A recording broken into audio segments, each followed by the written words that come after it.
Tout de suite, la maison de Christian avec Christian Pesset. Eh bien, bonjour, ravi de vous retrouver dans la maison de Christian, mais dans votre maison et dans la seule émission qui parle exclusivement de votre intérieur, de tout ce que vous pourrez faire dans votre maison. Et c'est la seule émission web TV, réseaux sociaux que vous pouvez trouver sur le web et sur les différents supports. Alors justement, eh bien, vous retrouverez cette émission comme d'habitude le samedi matin, à partir du samedi matin, sur le site reno-info-maison.com, le site sur lequel vous pouvez aussi poser toutes vos questions, sur notre page Facebook, sur LinkedIn et sur les principales plateformes de podcast, ainsi que sur la chaîne YouTube dédiée à cette émission, donc dédiée à la maison de Christian. Dans cette émission, eh bien, je vais répondre comme d'habitude à une question d'auditeur, en l'occurrence d'auditrice téléspectatrice. Il s'agit donc de Joël qui s'interroge sur ce qu'elle pense être des remontées capillaires depuis sa terrasse. Mon coup de cœur de la semaine, eh bien, il portera sur le verdissement du béton. Vous verrez que le béton n'est pas cet épouvantail de la construction, risque de ne plus être, a des chances de ne plus être cet épouvantail de la construction qu'il est encore un peu aujourd'hui. Mais pour l'instant, je vais recevoir David Rodriguez, juriste à la CLCV. Alors, qu'est-ce qu'on va en parler avec lui? Parce que c'est un habitué de l'émission, vous le savez. On va parler, alors, sujet extrêmement important et même parfois un peu pointu, on va parler du calcul des surfaces immobilières. C'est une source de conflit importante, aussi bien à l'achat ou après l'achat qu'après la location donc de ces biens immobiliers. L'invité de Christian Pesset. Bonjour David Rodriguez. Bonjour Christian. Alors je le disais à l'instant, que ce soit pour les annonces immobilières de vente ou de location, ou parfois les achats amiables entre des gens qui se connaissent, et dans notamment le fameux DPE, eh bien on s'y perd véritablement dans les différentes présentations de la surface des biens immobiliers. Et quand on prend soi-même ensuite un mètre, on a des fois des surprises, parfois bonnes, mais souvent mauvaises, ou tout au moins on comprend pas ce qui a été évoqué. Parfois on pense qu'on s'est fait avoir, ou on pense qu'on a une bonne surprise, mais ce n'est pas forcément le cas. Alors comment peut-on apprécier la surface d'un logement? C'est la question qu'on va voir avec vous, David, aujourd'hui. Alors, au prix du mètre carré, notamment dans certaines villes en tension, on a vraiment intérêt à être attentif à la surface du logement que l'on veut acheter ou que l'on veut louer. Alors, je vais vous poser une question très simple, C'est quoi un mètre carré? Alors, tout est relatif et tout dépend du contexte, parce qu'effectivement, un mètre carré, tout est dans le nom, c'est un carré d'un mètre de côté, mais là, on raisonne en deux dimensions. C'est-à-dire qu'en immobilier, il faut raisonner également en volumétrie, et on va prendre en compte notamment la hauteur sous plafond. Mais ce qui importe également, c'est dans quel cas on va utiliser une superficie plutôt qu'une autre.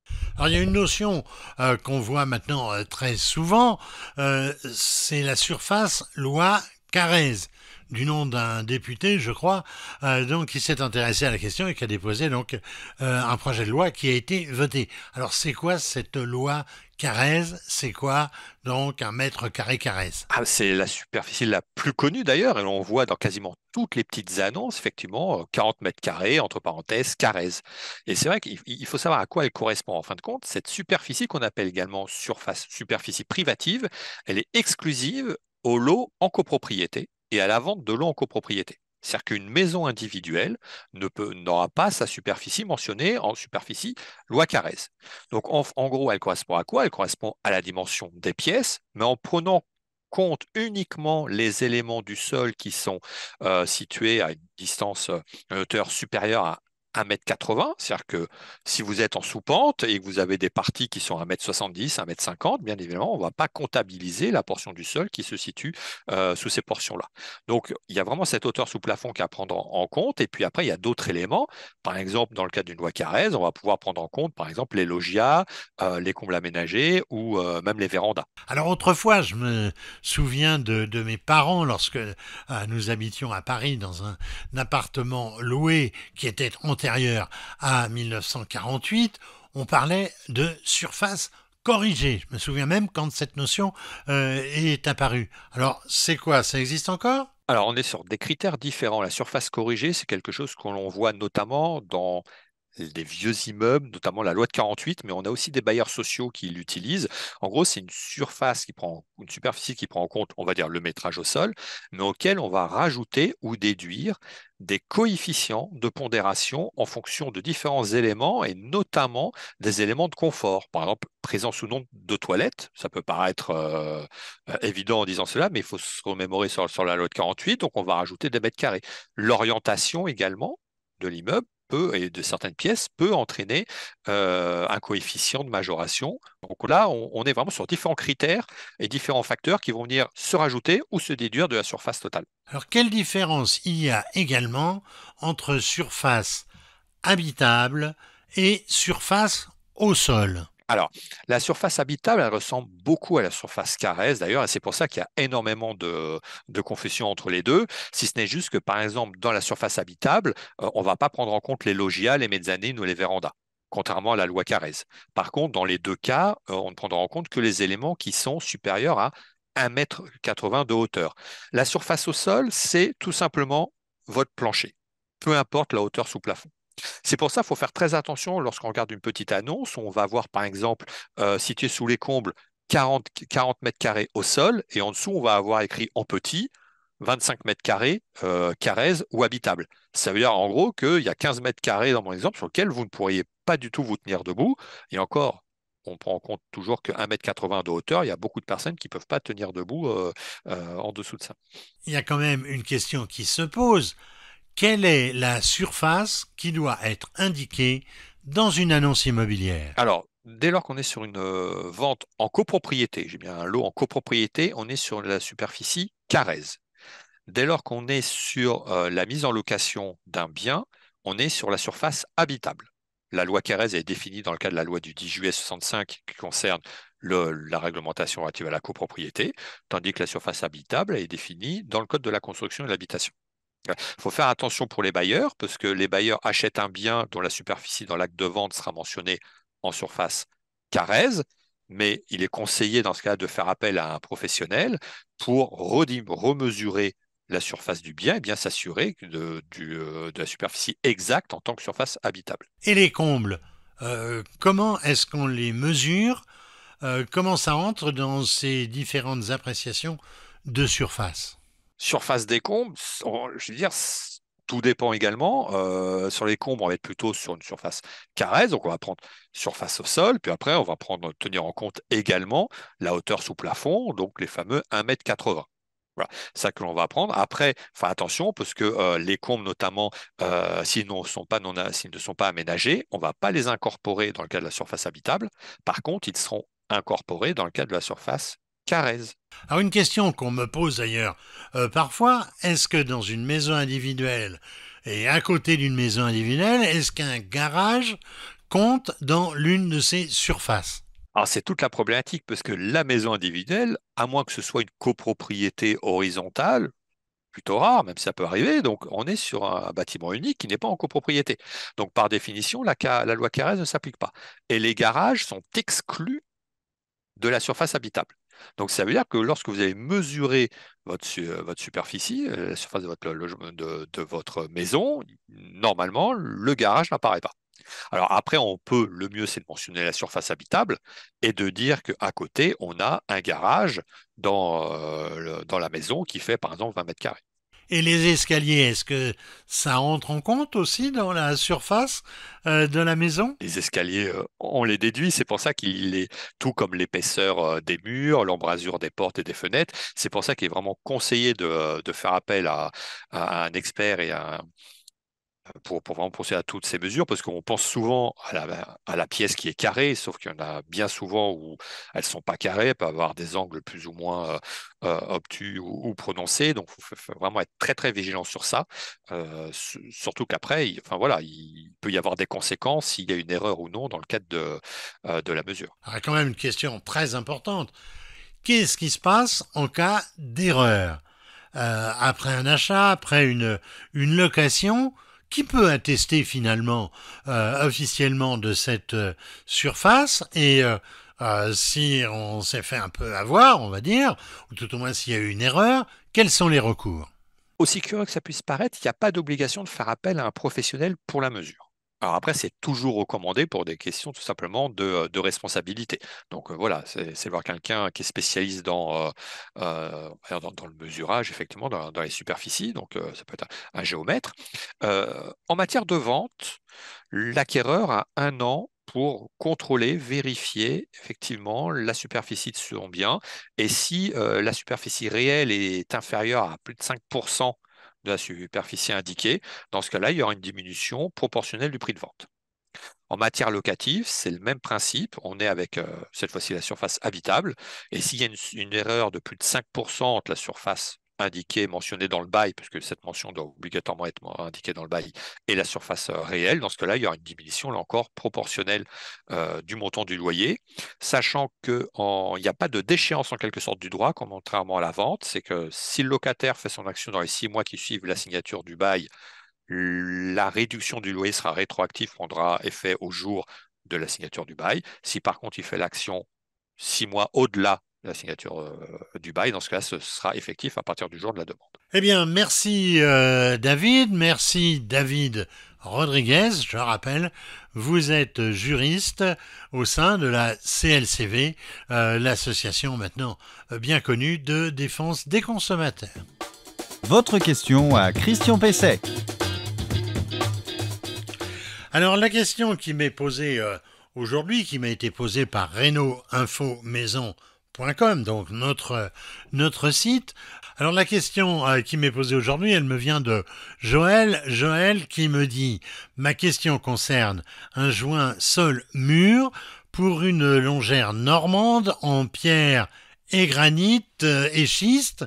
Au pied de ce mur, nous avons une terrasse en pierre, en dalles de pierre, j'imagine, qui sont plus ou moins planes, qui sont simplement posées sur la terre. Ça fait à peu près 1 mètre de large. Me dit-elle, cette terrasse, eh bien, elle est utilisée surtout pour pas se mouiller les pieds quand on sort et qu'il pleut. En Normandie, il pleut de temps en temps, effectivement. Alors, elle me dit, les joints sont, semble-t-il, en ciment. Il y a des remontées humides dans le mur par capillarité. Je n'en ai pas côté arrière de ma maison où, et ça lui semble paradoxal, où il y a de la terre et de l'herbe. Alors elle dit, je veux refaire le joint seul mur, mais j'ai du mal à trouver quel produit utiliser. Il semble que le ciment, dit-elle, soit préconisé. Alors les remontées capillaires, ça se manifeste surtout du fait de l'humidification des fondations. Ça, c'est le type classique. Et ça vient évidemment du sous-sol quand il y en a un, ce qui n'est peut-être pas le cas dans ce cas-là. Alors, pour cette question, eh bien, le sous-sol semble sain, puisque du côté opposé à la terrasse, eh bien, il n'y a pas de problème. Il n'y a pas de remontée, ça veut dire que le drainage doit être correct. Alors, la terrasse au pied du mur de la maison de Joël, eh bien, ça se comporte, à mon avis, un peu comme un trottoir. Ça collecte l'eau quand il pleut. Alors, il s'oppose à son drainage. Il empêche l'eau de rentrer, évidemment, dans la terre. Et il dirige même peut-être ce trottoir, l'eau vers la maison. Je ne sais pas quelle est la pente. Évidemment, ça envoie l'eau vers la façade. Alors, si la liaison entre les deux, effectivement, n'est pas étanche, eh bien, l'eau, elle s'infiltre à ce niveau, elle y stagne, puisque la terrasse l'empêche, en fait, de s'évacuer et de s'évaporer. Alors peut-être même la pente, je le disais, de cette terrasse fait que l'eau va vers le mur. Et puis il y a peut-être aussi une chose, c'est que par forte pluie, l'eau peut rebondir sur la terrasse et humidifier la base du mur. Alors je vois deux solutions pour éviter cela. Qui sont d'ailleurs potentiellement complémentaires. Refaire le joint, c'est ce à quoi pense Joël, le joint entre le mur et la terrasse, mais aussi entre les dalles, avec ce qu'on appelle un mortier hydrofuge. On en trouve facilement dans le commerce. Et puis, il y a aussi la bonne vieille méthode qu'on utilisait encore dans les années 70. Ça consiste à cimenter, si j'ose dire, le soubassement avec un enduit hydrofuge, et bien sûr à la façade, sur 1 mètre, 1 mètre 20. Nous avons d'ailleurs là une photo de cette solution qui est la bonne. Alors, vérifiez aussi que la gouttière collecte bien l'eau et qu'elle n'envoie pas l'eau sur cette partie de la terrasse. Le coup de cœur produit de Christian Pesset. Eh bien, le coup de cœur produit de cette semaine, c'est pas véritablement un produit, c'est pas véritablement une machine, c'est pas un équipement. On va parler du béton. Alors, est-ce que le béton peut devenir vert ? C'est-à-dire plus écologique qu'il n'est. Alors le béton, vous savez, il a mauvaise presse. Pourquoi ? Largement parce que les architectes ont peut-être fait en béton des immeubles ou des structures qui sont pas forcément extrêmement agréables à l'œil, qui sont pas extrêmement sympathiques. Alors le béton, il est connu depuis très longtemps, puisque c'est les Romains qui l'auraient inventé. Et les bâtiments romains, ils n'étaient pas forcément désagréables à l'œil. Ça veut dire qu'on peut utiliser le béton sans que ce soit une catastrophe visuelle, je vais dire esthétique. Alors, la première des raisons, c'est donc pour critiquer le béton, c'est donc, je vous le disais, l'architecture. La deuxième raison, c'est l'énergie importante qui est nécessaire à la fabrication du ciment.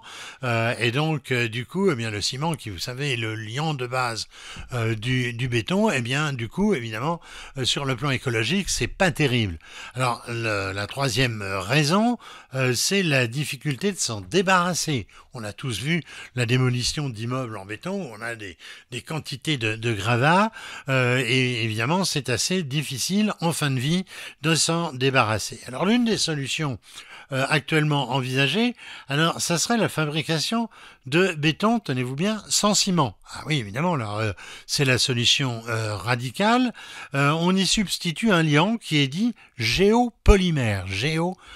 Polymère qui est constitué de cendres qui proviennent des centrales à charbon, des hauts fourneaux, donc du laitier des hauts fourneaux. Alors un tel liant se solidifie, pas facile à dire, se solidifie à température ambiante sans besoin de chauffage pour sa production. Ce serait vraiment l'idéal. Un espoir important résulte aujourd'hui de l'utilisation alors du graphène. Le graphène, qu'est-ce que c'est ? C'est un matériau qui est né de la recherche évidemment scientifique et technique à l'université de Manchester en 2004. C'est un matériau miracle, on peut dire, qui permet de réduire la moitié de quantité de matériaux ciment pour obtenir du béton et qui pourrait remplacer donc même complètement le ciment avec pour autre grand avantage c'est d'être facilement recyclable. Alors je vais y venir au recyclage. L'autre perspective intéressante, c'est le recyclage des composants du béton permettant d'obtenir un béton à 99% recyclé. Ça existe déjà dans l'usine d'Artkirch dans le Haut-Rhin, qui est spécialisée dans la production de clinker. C'est la base du ciment, 100% recyclé. Alors, même les granulats qui sont le sable et le gravier pour faire du béton sont issus à ce moment-là de déconstruction, et ça a permis donc la production d'un béton 100% recyclé, produit par Holcim. Vous savez, c'est le grand bétonnier, le grand fabricant de béton français, par Holcim, et Sequens qui est un bailleur social. Alors même l'eau provient de structures de lavage. Alors ce béton, eh bien, il va servir depuis 2022, mais surtout jusqu'en 2024, à la construction de 2 résidences, de logements en France. À Gennevilliers, on a une image qui apparaît, de logements donc 100% recyclés. On peut vraiment parler de béton circulaire. Vous savez ce qu'est l'économie circulaire, c'est celle qui réutilise donc ce qui a déjà été utilisé, puisque ce béton, eh bien, et ces immeubles, ils vont résulter notamment de la déconstruction de bâtiments existants qui étaient impossibles à rénover. Alors voilà, cette émission, donc la maison de Christian touche à sa fin. Bientôt vous en aurez une nouvelle émission, c'est-à-dire samedi prochain. Merci donc d'avoir assisté à cette émission, ou de l'avoir écoutée si vous êtes en podcast. Vous la retrouverez, cette émission, évidemment sur reno-info-maison.com. Je vous l'ai dit tout à l'heure, vous pouvez poser vos questions, il y en a des quantités de questions, il y a 1700 fiches sur ce site. Vous pouvez retrouver cette émission sur les principales plateformes de podcast, sur LinkedIn, plateforme un peu plus professionnelle, sur notre chaîne YouTube La Maison de Christian, et évidemment sur la page Facebook de l'émission. Entretenez bien votre maison d'ici samedi. N'oubliez pas qu'il y a des artisans qui sont compétents lorsque vous atteignez vos limites techniques ou de connaissances ou de pratique. Passez donc un bon week-end pour ceux qui nous regardent le samedi. Une bonne semaine à tous, évidemment. Et je vous dis à la semaine prochaine.